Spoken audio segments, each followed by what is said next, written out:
Hey everybody, Stiplin Vaughn, and I promised you guys I'd do a CG vacation review. So here it is. Now, if anybody doesn't remember the CG vacation, okay, you may remember these. Okay, these were the Marvel Illustrated swimsuit issue back in the 90s, very early 90s. A lot of it, like the thing of the first two were before Image formed. Last one was after Image formed. Now, when they did them, what they're doing is they're doing the whole trying to do like somewhat of a magazine format with the news articles, and then they went into doing the actual swimsuits. And basically, all they were was just pinups of the characters. I find it funny how I just turned to this one and how severe progressives were like how we in comic books all that we're doing is objectifying women, but yet in the I think this is books from like 92 or 91, and I think we're doing a pretty good job of objectifying men back then too. So yeah, this was from the yeah, Wakanda issue. I find it funny whenever I think of a Wakanda, I think of Motley Crue. Take a wild on the Wakanda side. Yeah, I know. But at any rate, so CG Vacation, and I enjoyed this. It's just standard pinup book. Everybody did their own characters in a swimsuit, in a sex, and in some in sexy poses, some in not. But this book, okay, when you saw the campaign, the images you saw didn't do it justice. Okay, when I did my unboxing, one of the first things I noticed was how you take a look here, and Cyberfrog has Vespid Vespids on his swim trunks, and then you have Heather, you got Pitt, you got Lilith. I understand these are the characters from Magic Cop. We have Monster MD, and then we flip it over, and again, okay, art Starlight Cats. I'm sorry, art black and white. But here's the thing: when I saw this small, I really didn't like how he was doing the Chenoo. But now when I look at it full size, I'm like, yeah, that is a pretty cool shot of the Chenoo. I mean, it's humorous, and that's what the whole book's about. And you go through and you open up right away, okay? And of course, you have your goodies. I'll set those aside. Um, right off the bat, okay? CG Vacation by Zaid Comics. How's genuous, generous. Ugh, can't talk. Collaboration by CG creators. We got Dale doing the pencils, Shelby doing the inks, and we got Eugenio doing the colors. And I gotta tell you something. I really do like how he colored this. He didn't overcolor it. Okay, you really take a look, and we'll take a look at Pitt here as the example. How Pitt is pretty much one tone, and all he does he was focusing on just hot, very light pigment to very dark pigment, just do a nice smooth blend to give curvature, but it's not overly rendered that the pencils and I'm sorry the inks are mute or null and void. Too many times these days, uh, when I go and I look at a one of the major books by like Marvel or DC, uh, the coloring is just completely over rendered, and it's like you don't need to be doing that. I mean, 9 times out of 10, all you have to do is do a simple flat color, and boom, you've got the image. Here's a perfect example. This girl here, okay, she's green. She stands out from the green behind her, but they didn't have to put 10,000 different greens in. All they did is they put a different tone of green in, and then just it was a much more of a yellowish green, whereas this one's more of a bluish green, and she stands out. And even in the areas where they shaded it, it's still a more of a yellowish green than this bluish green. Okay, so I thought so Dale, I would as you go forward, I would definitely want to take a look at this colorist as being your colorist when you start your pit book. And then we go in right off the bat, okay? We have a thank you page, okay? Okay, thanking us, or thanking us for backing it, thanking the creators for uh, taking their time to create it, and basically the backstory about how it came about. Then, of course, we introduced their character, who's kind of like your storyteller, to take you through the book. And then right off the bat, okay, we have here listed, okay, it's Mr. CG, okay, and how it's done by Alan Alonso, okay.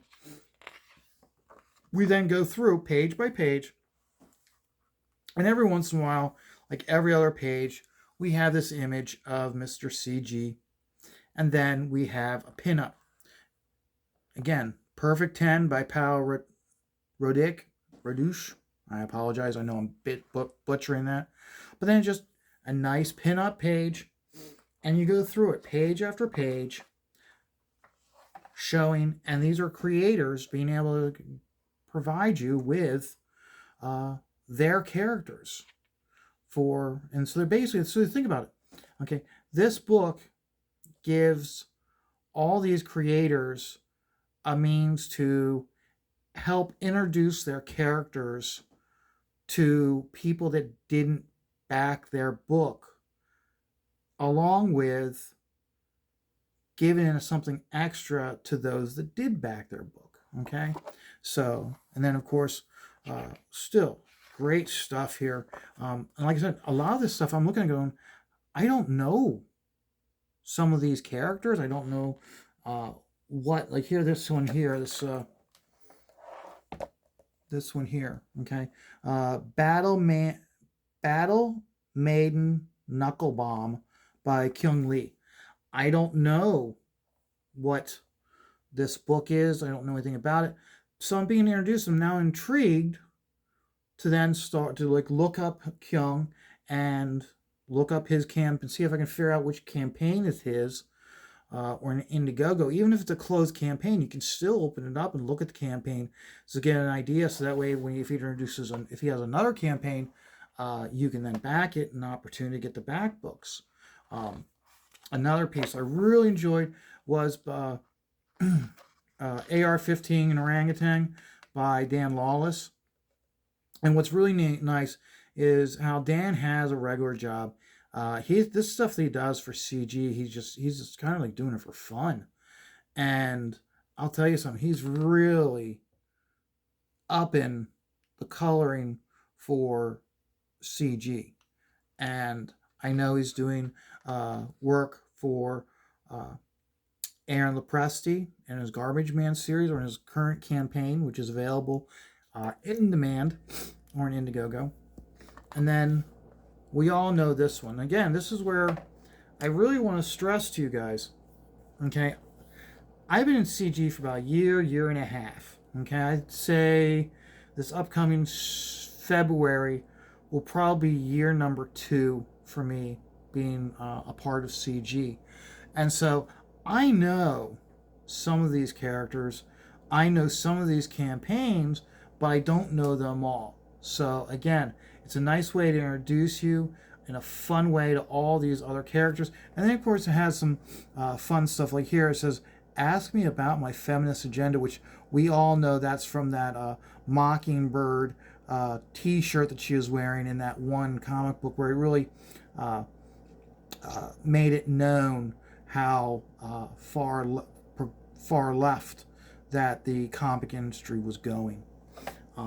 This book just on and on with us being introduced to different characters, different artists, and essentially different campaigns. Some of you guys may know, some of you guys you don't know. I mean, there's quite a few here I don't know. And of course, we have here, this is a good one, is we got Cecil being his character, and then of course followed up by a where is Cecil?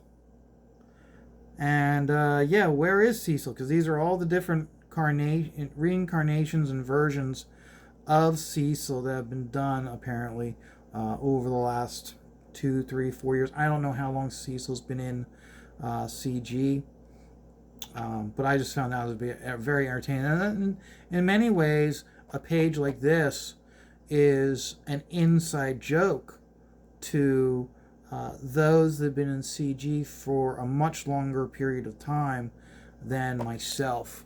So overall, I would give this book a very high grade.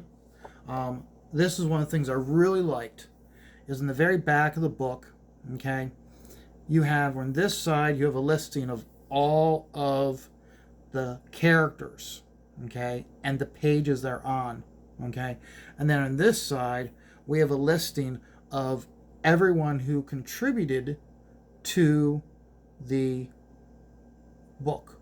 So, for instance, Aaron Lopresti is on page 71. Okay, so we can go to page 71, and there is his character from his Wraith of God, which we all, if anybody bought the book, you know, she's a very attractive lady, but she's a bad girl. She's a bad girl. So anyway, I really did like this.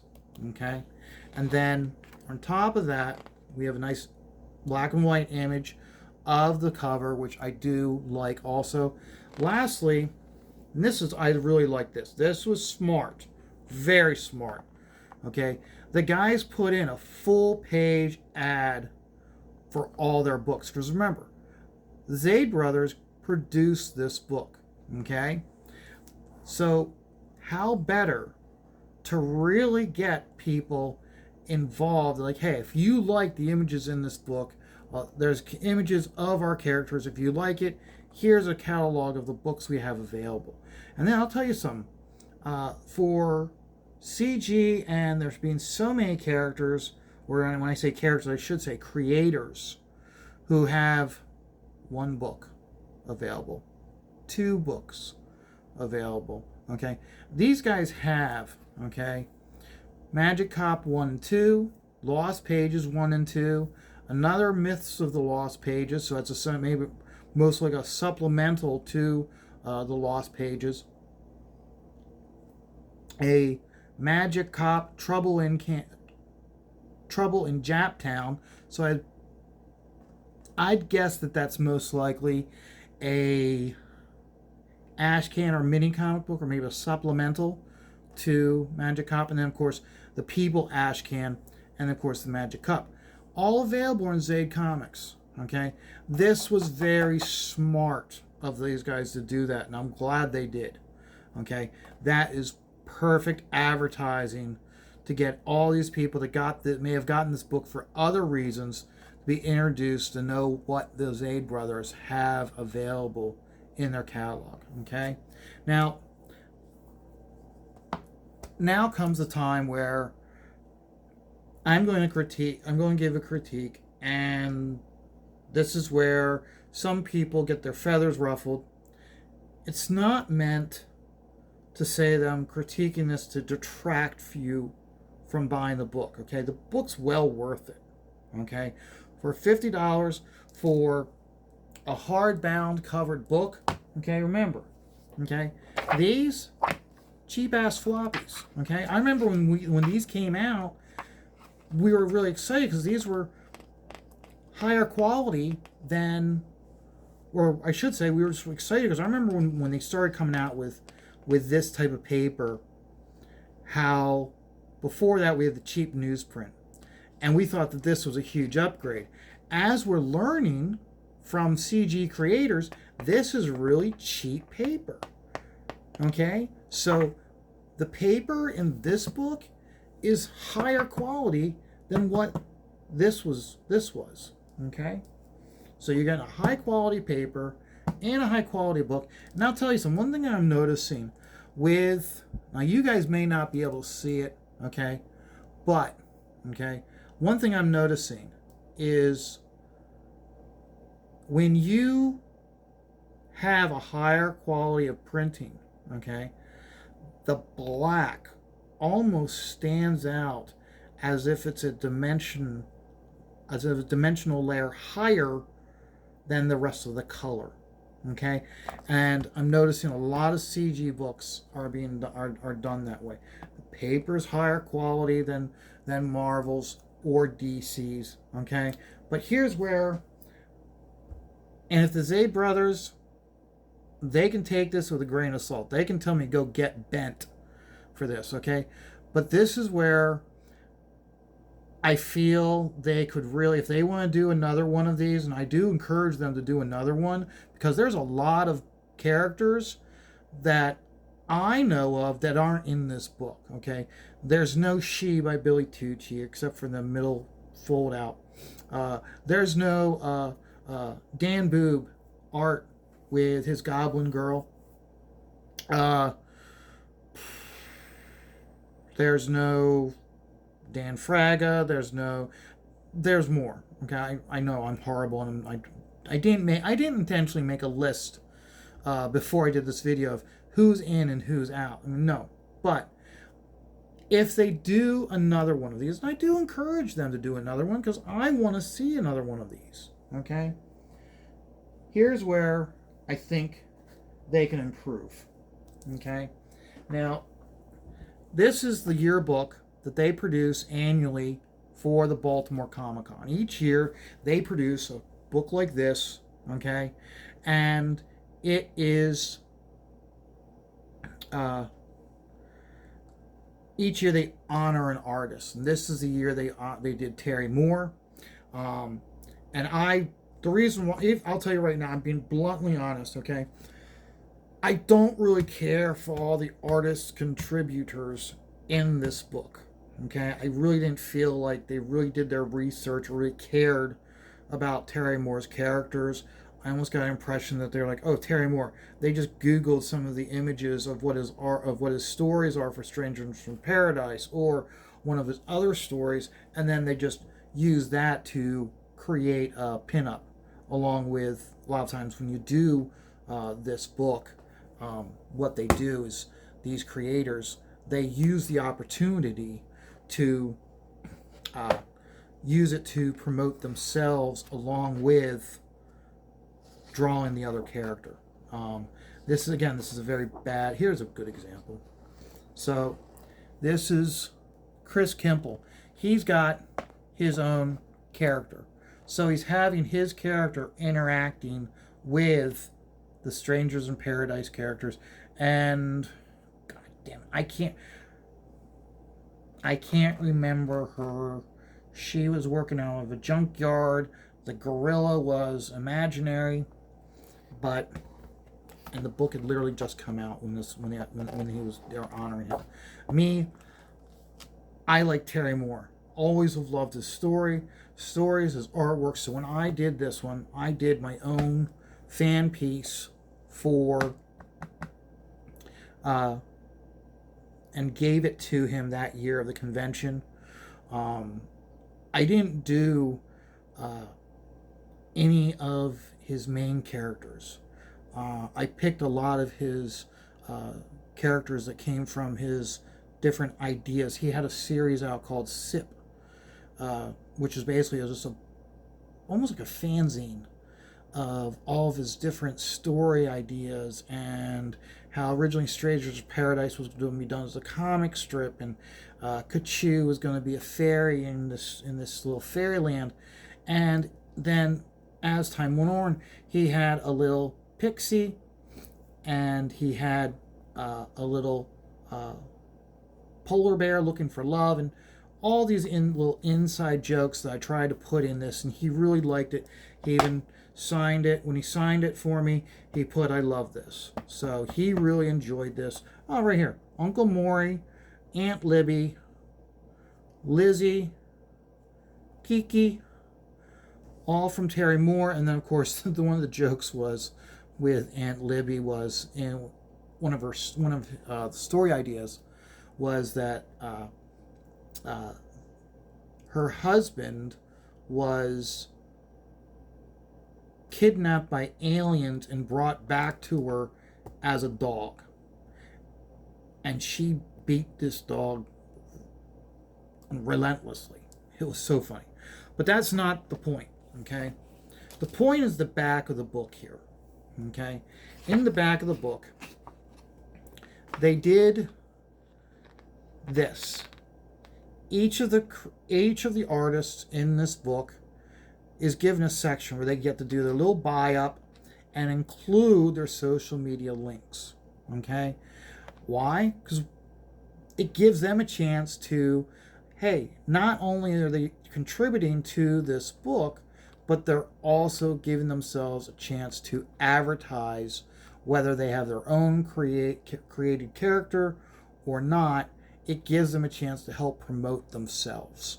Okay, the example, like I showed you, the one with Chris Kemple, another person, David Peterson, with his Mouse Guard series. Okay, he was given a chance to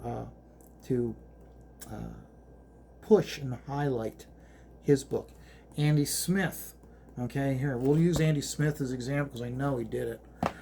Andy Smith. We'll see what page he's on.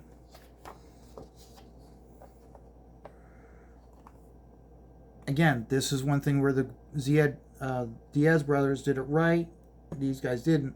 Okay, you got to go through the whole thing instead of having instead of having this alphabetical order in the back with a page number. I've got to go through here and find Andy's name, and then once I find Andy's name, I can then go to that page. So you'll have to bear with me because I'm doing this on the fly and I didn't think to do this beforehand. So let's see here. Andy Smith, page 15.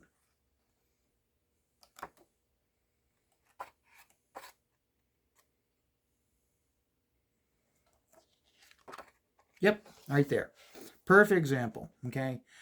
This book, Andy Smith did a pinup for highlighting Terry Moore's characters, and he included with self-promotion his first man. Remember, this is 2018. This is before Andy Smith did his first man book. Okay, I'm not counting the one they did back when he was for Image. Okay, this is this is years before he did his first crowdfund, because his first crowdfund was in 2020.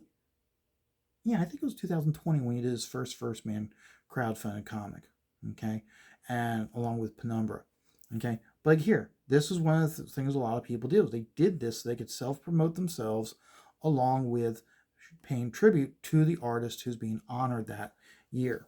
So I would definitely consider doing something of this, whether you do it in the back of the book or if you want to do not have to include extra pages. Remember, when they did this,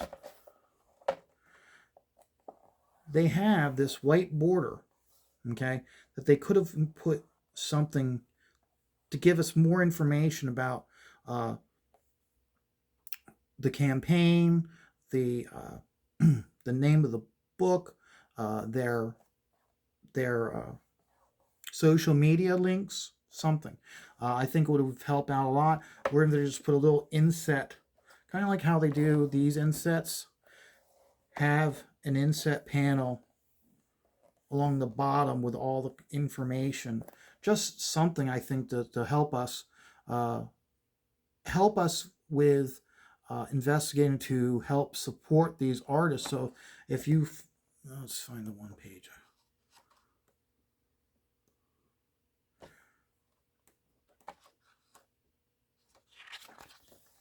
So Anthony Figueroa, I know who he is. We're going to use this as an example, okay?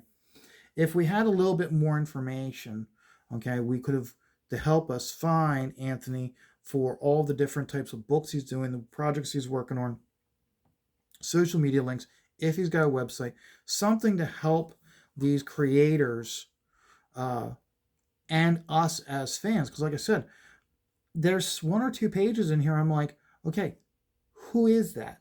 I like that artwork.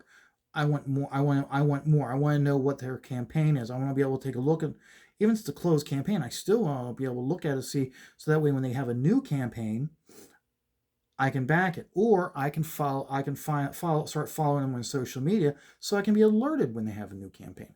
Again, these guys, everybody, you who's watching this, the Diaz brothers, that you can all tell me to go get bent. I like this. I want to see another one, and I think there's ways that it can be improved so make it even better to help. Because remember, if this generates sales for all these other creators, it's going to encourage them to be in the book. More importantly, up and coming creators will have a vested interest in wanting to get into this book.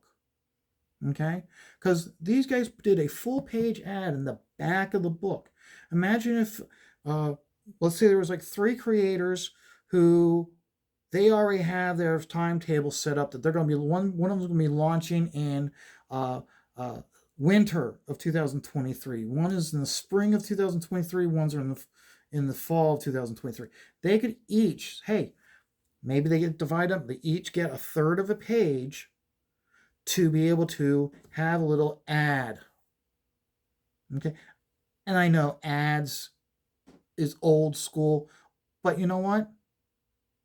Spitball ideas, because that's what you don't know what's going to work, what won't, unless you spitball those ideas. And remember, it's easy for these guys to spitball ideas and debate whether that is a good idea or a bad idea. But when a fan does a critique like this and just spitballs ideas, or is much more articulate with their proposal, it helps them determine moving forward what's the best thing to maintain momentum and maintain interest. So I hope you like this, and because we need books like this, okay? And the reason why we need books like this is because you know what? Life is stressful. That's why I only take it one die at a time.